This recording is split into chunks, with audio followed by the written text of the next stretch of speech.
What investments should you be looking for during a pandemic? What are the bargain deals, and are we at the bottom? All of that we're discussing coming up.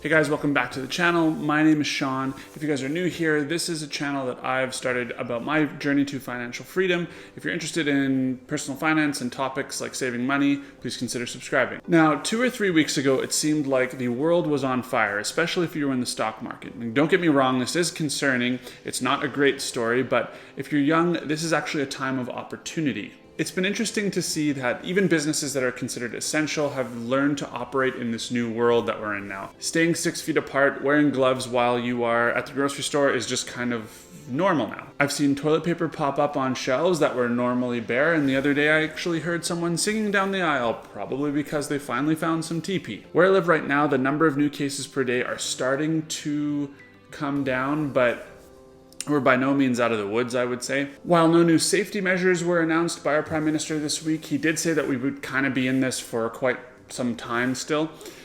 He did talk about a new wage subsidy bill for COVID-19, and he also talked about small businesses being able to access loans interest-free from the banks. So that looks like there are measures to cope with this pandemic for a few more months. On a side note, for the last couple of weeks, my wife and I have also been getting groceries for some of the folks in our family that are a bit older. This reduces trips to the grocery store and exposure for those people to any sort of illness. So if you guys have an opportunity to do that, think about helping others. So those are all the news updates. Let's talk about the markets. The S&P 500 has actually rallied for the last couple of weeks. It's up another 10.5% this week and sits about 18% below where it was before all of this started. A couple of weeks ago, it was at a 3-year low. Right now, it's sitting at a 2-year low. And if you've ever said to yourself, man, I wish I bought such and such stock a few years ago, well, this is your opportunity right now. If you've got the time, sit and buy those stocks that you wish that you bought because they're at prices that they were 2 years ago. The only exception to that maybe is if that stock was Amazon. That stock is apparently pandemic proof. Real sorry. The question that you should be asking yourself though is probably, is the worst behind us, or are we still set up to get prices that are even lower? And unfortunately, there is no answer to that. I don't have a crystal ball. So maybe a better question is, are the prices that stocks are at right now good enough for you to buy and hold and wait until they recover? Should I be buying certain stocks right now and holding on to them? Do I have 6 months to 2 years, or maybe several years if that's what it takes to bring the stock market back up to where it was before?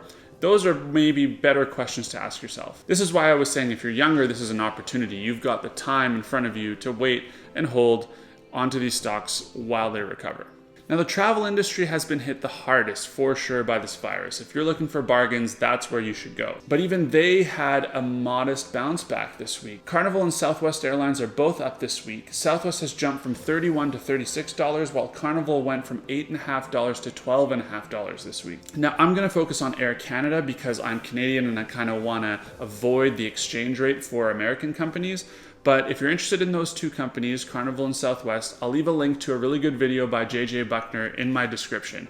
He's got a really thoughtful analysis. So rather than just reiterate everything he says, I'm just going to link you to the video below. He's got a really cool channel like this one about saving money and investing. And he's got a pretty killer beard to boot, so you better check it out. Link is below. So back to Canadian companies. If you guys have been following along on my videos, I've really had my eye on Air Canada. I've even have a video from a couple weeks ago where I averaged down on the price. Now, Air Canada has come up this week, hovering just above the $20 mark, which has been good. But that is from the news from the government about this wage subsidy. So Air Canada has hired workers back and put them back on the payroll, along with their competitor WestJet. Now, I don't really talk too much about WestJet. I used to be an investor with them. However, now they've been bought by a company called Onyx. And so it's not quite comparing apples to apples if you compare Onyx to Air Canada. So I'm just going to talk about Air Canada. So they've got some good news this week, which is what has pushed their price up a little bit. I'm still going to wait. I don't think we're really going to see things come back until we know where the end of this isolation, quarantine, pandemic thing is. For now, most of Air Canada's flights are still grounded. There are only flights going between Canadian cities. So it's still not a great picture. However, could be an opportunity. I don't personally think Air Canada is going anywhere. I don't really see them becoming bankrupt. So that's why I'm thinking they're probably a pretty good bargain right now. As you guys know, I'm already holding there. My average price right now for their stock is about $30. I'm probably going to look to sell it when it gets to about $40.